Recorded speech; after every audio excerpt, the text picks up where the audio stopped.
So in this cafe, we're going to discuss strategies for identifying the right people for the right seats in your organization. And of course, engaging them and engaging your employees in the new year. So if this is your first time attending our collaborative cafe, I just want to share with you a little bit of what to expect for today. Beth Kelly is our founder, president, and visionary here at HR Collaborative. For nearly 40 years, she's been elevating HR for organizations across Michigan and the Midwest. The media and conference organizers frequently tap Beth for her thought leadership on HR trends and developments. So you may have seen her before.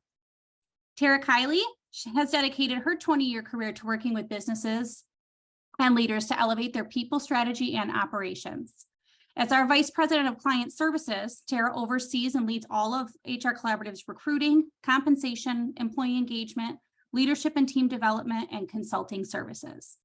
So without further ado, I'm going to pass the mic over to Beth and Tara to dive right into today's topic. Great. Well, welcome everybody. We're so glad to see some familiar faces and some new faces. And we're so glad you're able to join us for our very first collaborative cafe of 2023. And I think it's a very hot topic, and it continues to be a hot topic, which is talent and culture. And so I would love to tap Beth, our visionary and leader, her brain about what she's been hearing and seeing about 2023 and what we should be experiencing or expecting in terms of talent, and then talk a little bit about the cost of hiring the wrong talent. Sure. So what are you hearing about what is 2023 going to be bringing as it relates to talent for our communities and for the business community in particular? Well, it's really interesting thinking about it, because we're talking about the impact of the economy and are we moving into a recession? The economic signs are certainly leading to that, but the one outlier on that is employment, right? People still have their jobs. People still companies are still hiring a lot of folks and looking for good talent. So talent still seems to be a really critical issue for businesses moving forward. I was just at a retailer the other day that had to shrink their hours significantly because they just didn't have the people to staff the store.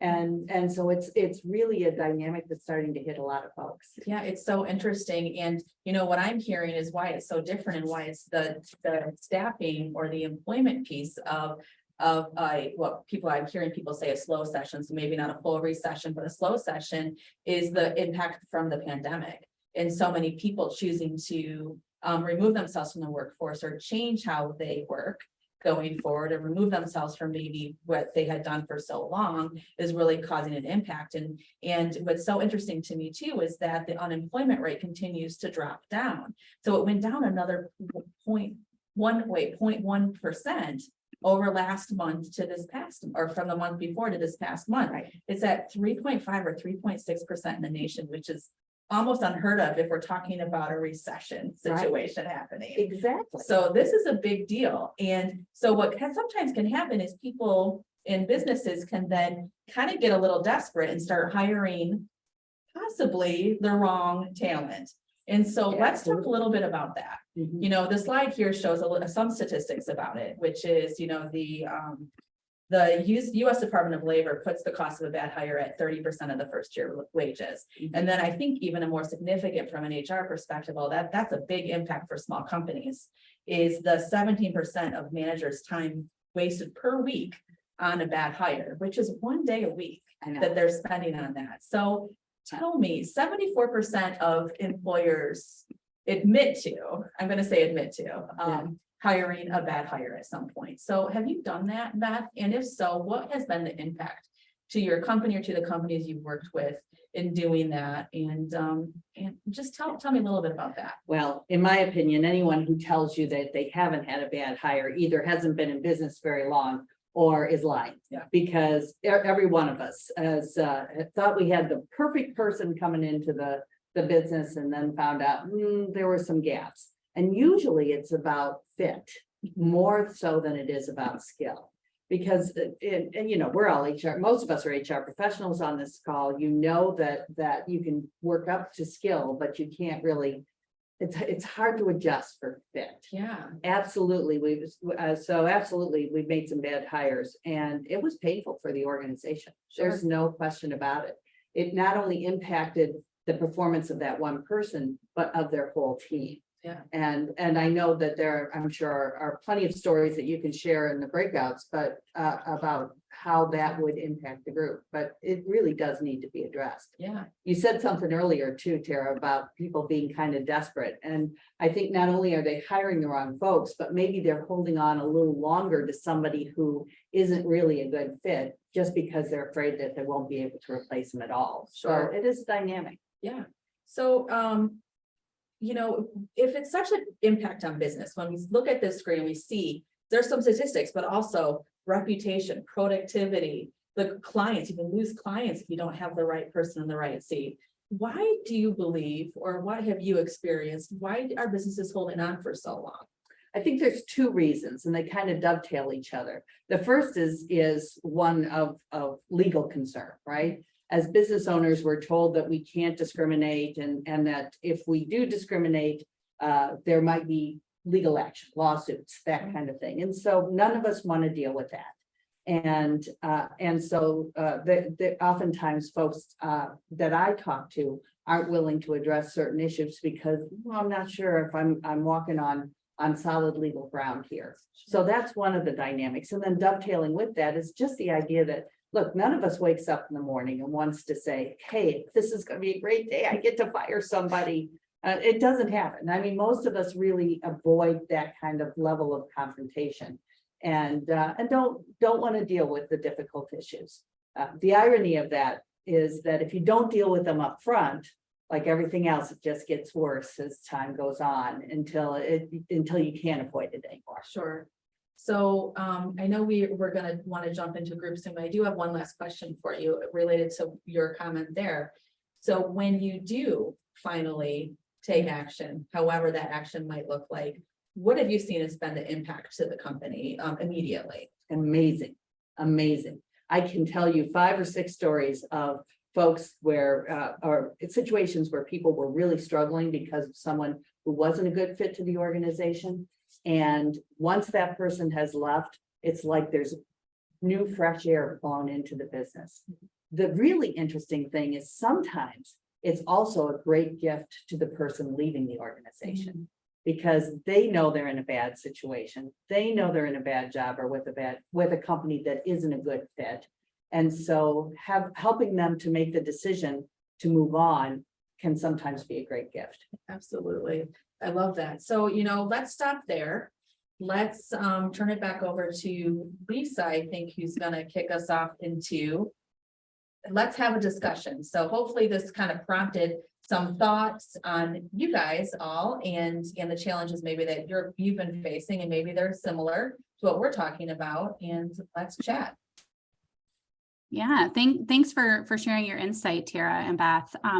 So at this time, what we're going to do is break out into 2 or 3 breakout groups, and we want to talk about some of the challenges that you're facing.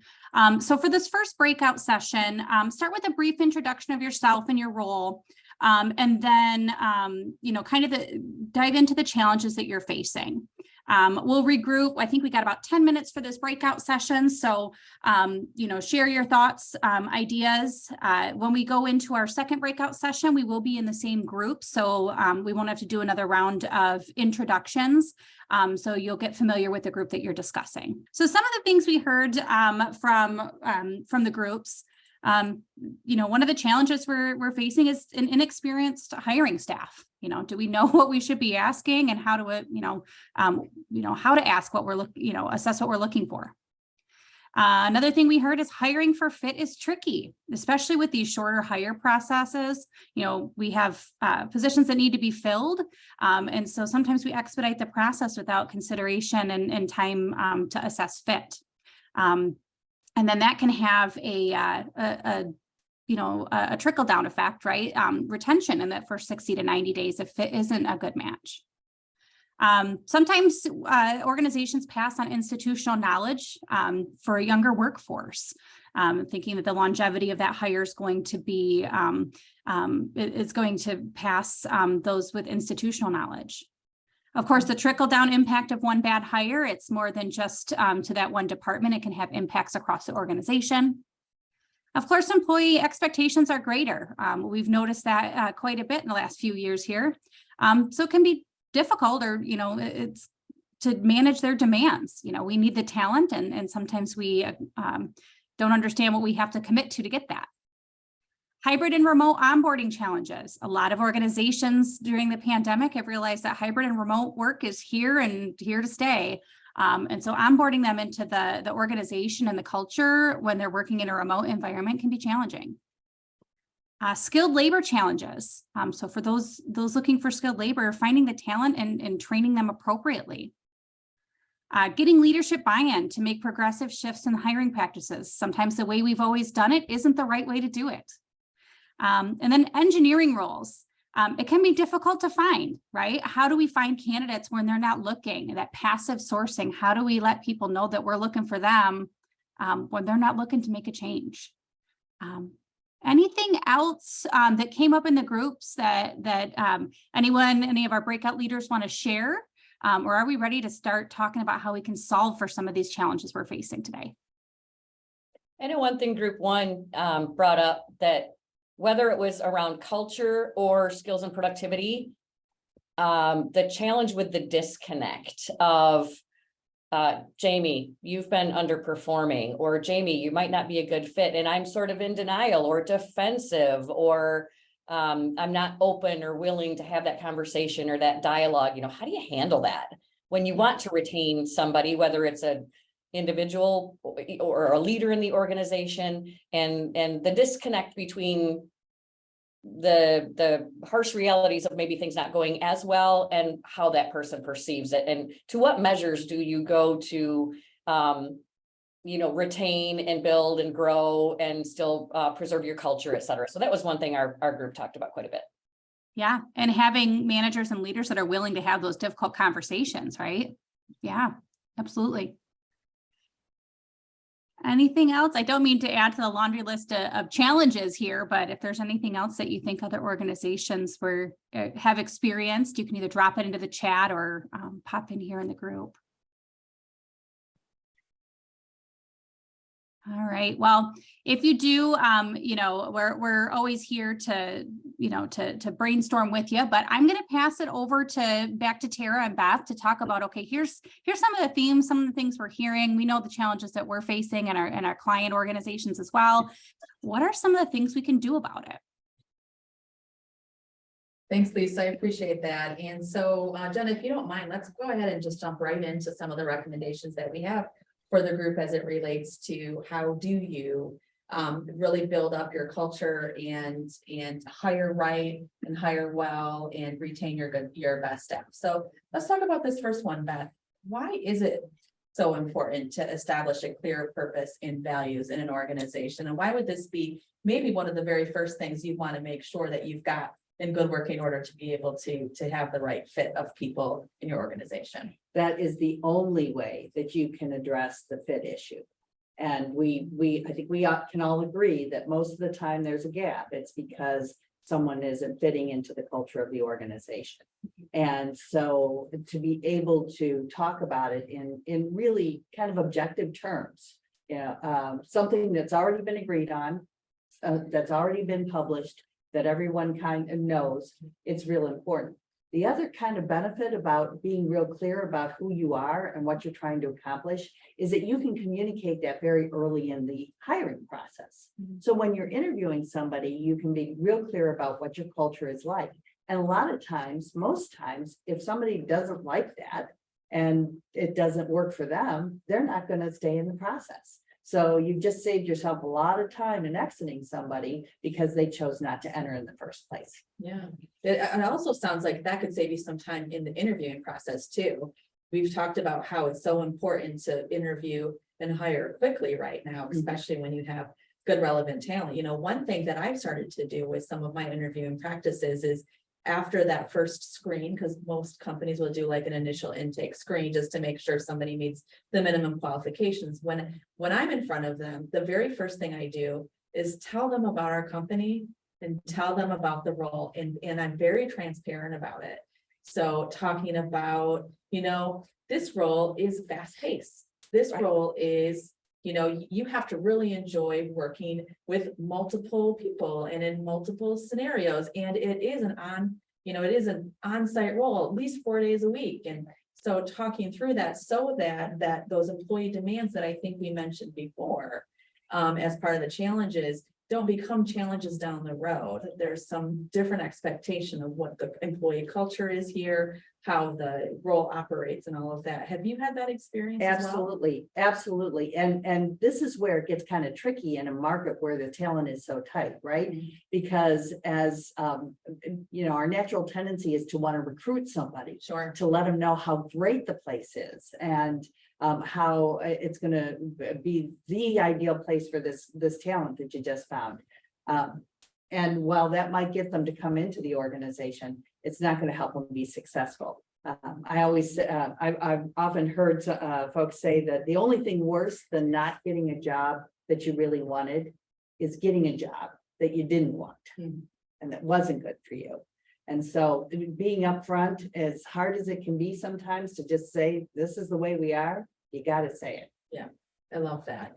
And something that we do here, and we do offer it to our retainer clients, and it's also something we do on our own too, that Julie Bermania, who's on the call here, has really helped hone and develop, is our purpose, principles, and path forward process. And we really feel like this is a very important thing to do. All companies can do it. You don't have to necessarily work with us. We'd love to work with you to do it, but you can do this on your own too. And here on the screen, and we'll be sharing these after the conversation today too, is some of the primary questions you really want to be asking your leadership team. Why do we exist? And have a really strong dialogue about that. What are our behaviors? And you have like a really good thing about behaviors and culture. Do you, hopefully I'm prepping you enough to say it out loud, but what is your culture? When a company is deciding what their culture is, what is it? Well, I hope I've got the right answer for you Yeah. here, Tara. But, one of the things that we've talked about is how do you define culture? Because it's kind of an ethereal kind of a concept. And one of the definitions that we've talked about that really resonates with me is culture is defined by the worst behavior that you're willing to tolerate. Yes. In other words, what is it that you are willing to tolerate and in your culture? And if there are going to be certain things that you say, nope, those are no non-starter. But what are those things? I love that because it really is, when you think about what behaviors do you live by, there are certain ones that you want to drive, but what are you actually accepting? And Right, that really is what your culture is. exactly. Love that. Let's go to the next slide, because I want to make sure we give you guys a lot of time to talk about how these recommendations might help your other recommendations you might have. So hiring to values, a lot of folks in the groups that sounded like talked about the hiring process, Mhm. right? And hiring for fit. So how can we hire to value successfully without violating, all of those Mhm. tricky pitfalls that can happen in an interview process with EEO and other aspects? Well, we talked about it a little bit with the principles and the values that going forward. If once you know what those are, to be able to share those as part of the interview process is great. You don't need to ask questions about it. You can talk about what's important as a culture and a value for your organization. So you don't have to say to somebody, do you show up to work on time? Or are you a nice person? You can talk about the culture in very passionate ways. And folks who don't fit into that will self-select out. And that's the important thing about an interview. It is a dialogue. It is a conversation. You want people to come and join you who want to be there. Sure. And then how do you, so I know here at HR Collaborative, we actually utilize assessments to help figure out the fit. Have you had experience with that, maybe in other companies or here too? What's been your experience with that? How has that been helpful? What really struck me is after spending most of my career interviewing people and feeling like I had a really good gut sense about who would fit and who wouldn't, I read a report, a research study that said that interviewing that isn't structured is probably one of the least predictive indicators of success in a company. And in fact, the behavior assessments themselves are one of the most predictive. And so any of you who use Predictive Index or PXT, we use PXT, which is a Wiley product which aligns with DISC. It's a validated assessment.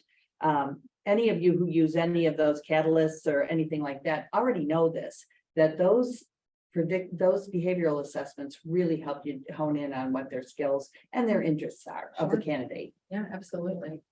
Okay. Can I interject here? This is Nancy, and I'm looking at some of the comments from the group, and Angela had made a comment about, you know, wanting how during the interview process, you have to be somewhat leery that of the candidates saying what they think they want you to hear.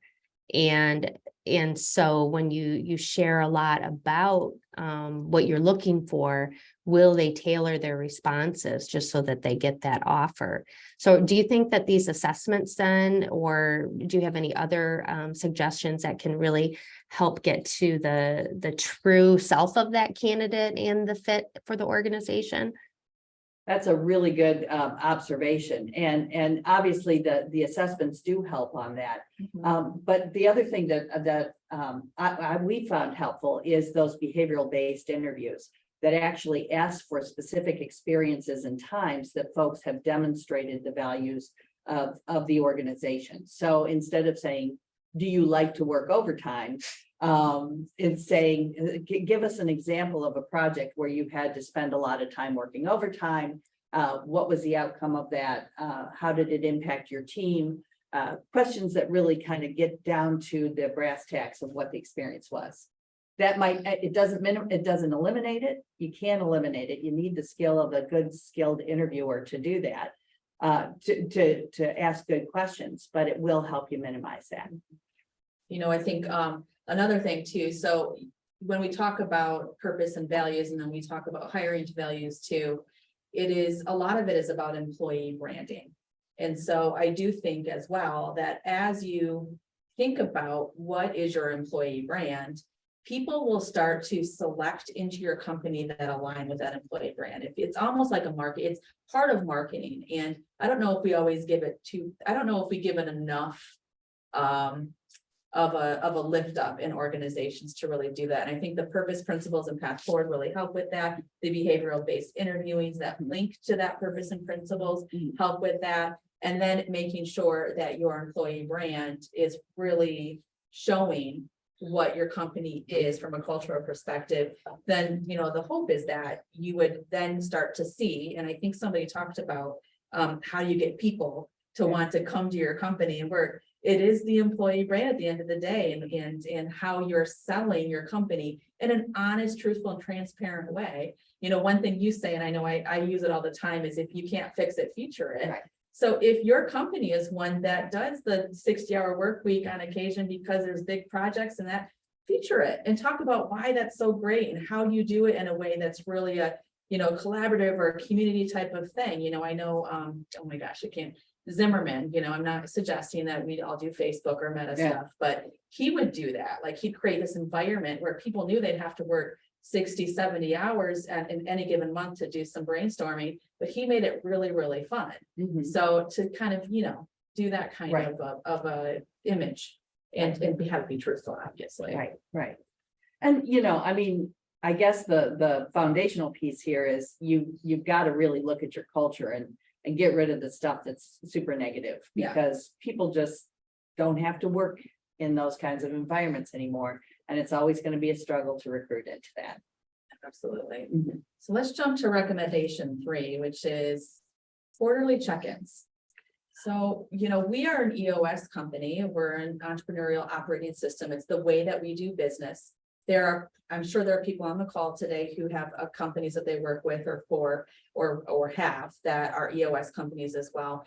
And the last 2 recommendations are really tied to the EOS model, but anybody can use them. You don't have to be an EOS company to do them. And I find a lot of value in this. So can we talk a little bit about what the difference is between a performance review and a quarterly check-in? Sure. And just as a comment on the EOS, for any of you who are wondering, what is this EOS? It's basically Management 101 packaged in a really tight program that has good routines and good structure to it. So it is good fundamental stuff. And a big component of that is checking in with people on a 90-day basis. And so in our organization and in many EOS organizations, we use a 5-5-5 approach, right? So spend time talking about the 5 primary accountabilities of the job. You know, how are you doing on these 5 things? Talk about the values of the organization. Typically, there's not more than 5, sometimes there's less. And then talking about the rocks or the goals for that quarter that the person achieved. And it is a dialogue, right? It is talking to someone, understanding how they've experienced the last 90 days and helping them to explore how they can be more successful in the next 90 days. So in this scenario, unlike the performance review models, at least traditional ones, the leader role is more of a listener, more of you're having a conversation, you're talking through. Right. Listener, coach, mentor, supporter, obstacle remover, all of those kinds of things.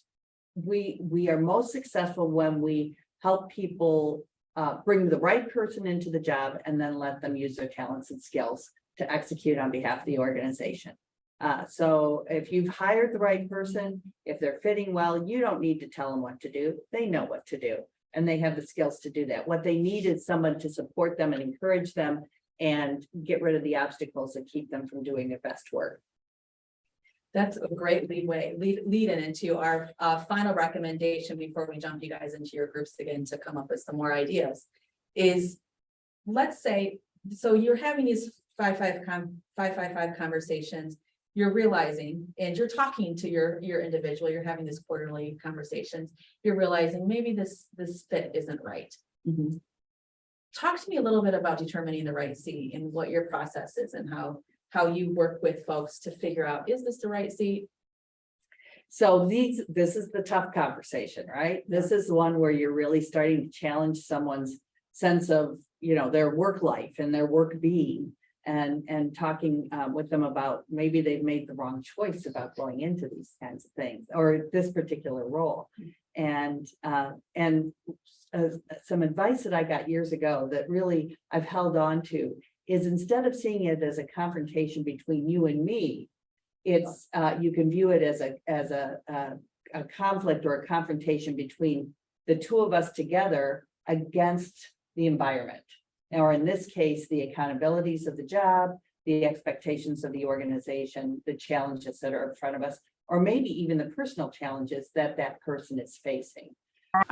Some of you have implemented those quarterly check-ins, finding those helpful, really opening up that dialogue, and of course, making managers, preparing managers and training them on how to have those conversations. Some other things we heard on getting that feedback, not just on the one-on-one setting, but utilizing focus groups, stay interviews, 360s to really solicit and, take action on employee feedback. Of course, team building exercises, a great way to build that culture and camaraderie. Keeping HR in the process when we're onboarding employees. So it's not just that handoff. Hey, we've onboarded you, you signed the offer letter, here's your manager, go do it. But really keeping HR involved in that process. Being intentional and building those connections. So don't just do it because you're told to do it, but really creating opportunities to build connection and have conversations. And then one that we heard and we absolutely agree with is transparency and how key that is to an organization. It doesn't mean that you have to be fully transparent and, open up the books and everything, but as an organization, understanding how transparent you're willing and able to be with your teams, letting them know where your stance is. And of course, sharing with them how you're investing in them and acknowledge and welcome feedback on what might not be working. So it's a great opportunity there. So I know I ran through this really fast and you guys had a lot of great discussion. I want to give our breakout table leaders a minute or two each to share anything that maybe I didn't focus on here, some great takeaways that you want to make sure that we hear as a group. I'll start. Annie, is there anything, that you heard in your group? I'm sure you heard a lot of great things, but anything that you want to make sure we share here in the group?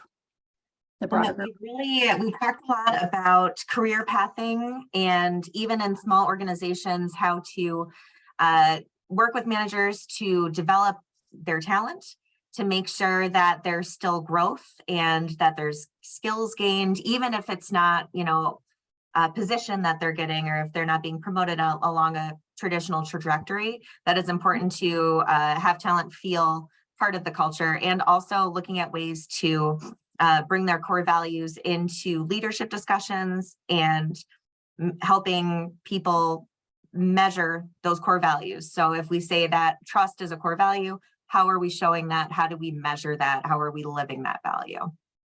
Love that. Incorporating mission, vision, values into that, development and performance management process to really make sure everyone's on the same page. Love it. All right, Becca, anything from your group? Yeah, so one of the things that came up when we were talking about our challenges was how do you source people if they aren't in, typical channels that we might use with sourcing? So technology, right? If LinkedIn's aren't updated, or if they're not, don't have a big online presence. So there was some great conversation around like getting creative with where to find people, especially in roles that might be a little bit more in person, skilled labor, that kind of stuff. So where do we go and find those people locally, if it means, kind of getting out of the office and going? There was an example of going into a coffee shop where the, CNC machinists meet for breakfast and stuff, and putting a job posting up there, and kind of taking some thoughtful approach around, all the technology we have. And there's amazing things we can do with technology too, like Reddit groups and Facebook groups, and, Craigslist was brought up, stuff like that, and marrying it with some of the maybe more traditional ways that we would have found people, because there's a variety of roles out there that need to be filled. So that was kind of some fun conversation to have.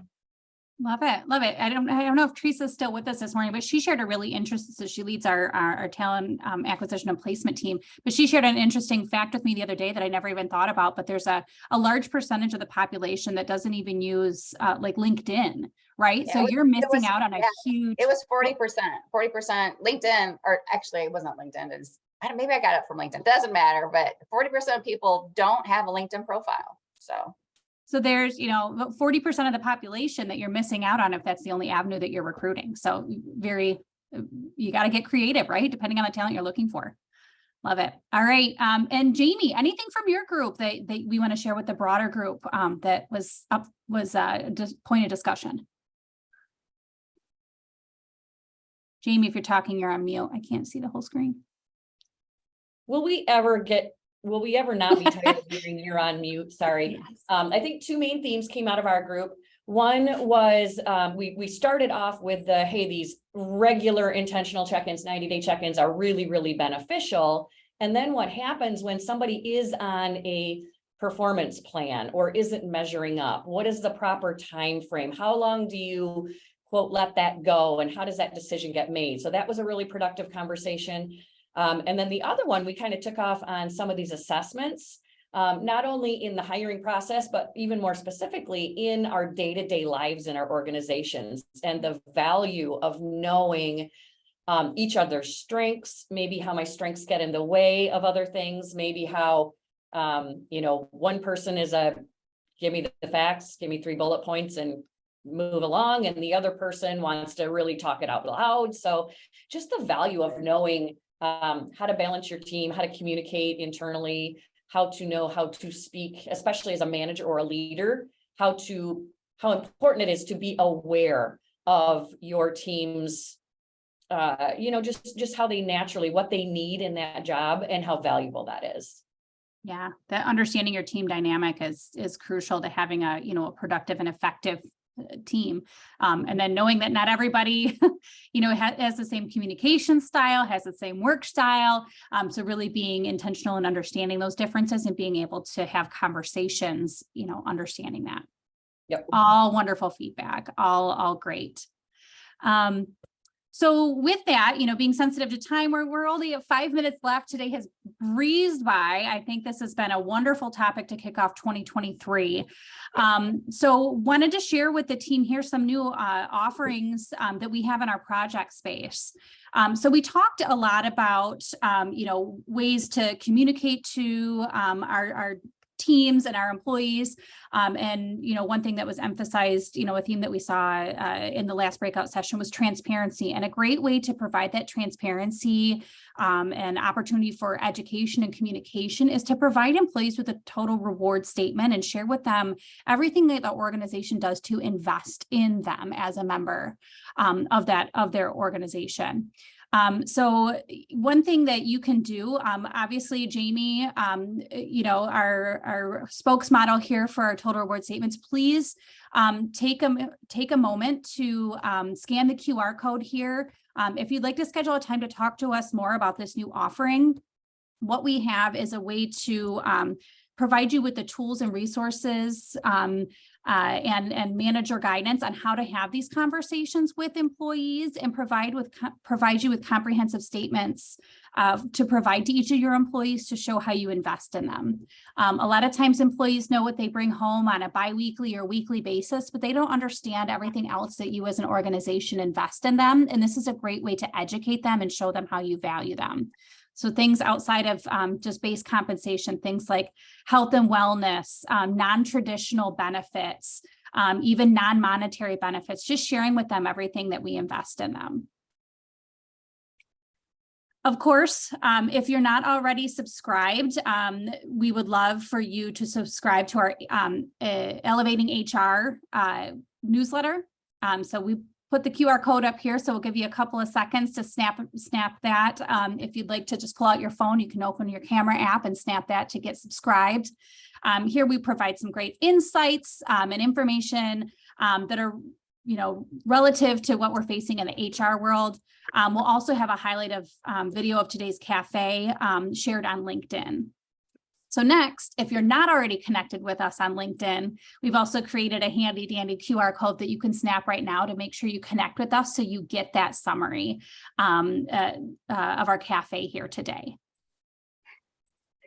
And then last but not least, we provide you with a lot of these resources at your fingertips through different avenues, but we're here to help above and beyond these cafes and our newsletter. Our team is here to help both your team and your organization as a whole. We're here to fill HR gaps, provide fractional HR support and expertise. Of course, on a project basis, if you're interested in more about those total rewards or any other projects that we can assist with, we're here to help. Leadership coaching, we talked a lot about that, and that was a theme here, is really providing that leadership training and coaching, as well as team workshops, understanding work styles and how we work better together. Those are all things that we'd love to be a partner and help you provide to your organization. And last but not least, thank you so much for joining us. We are looking forward to a wonderful and prosperous 2023. Of course, we've got a lot of great things that we're working on both at HR Collaborative and within our community. Our next Collaborative Cafe is scheduled for March. We've heard, a lot about quiet quitting, but what we'd like to discuss in March is the concept of loud quitting. So when it's not people just heading away quietly. This can be when the wrong people leave the organization or when the right people leave the wrong way.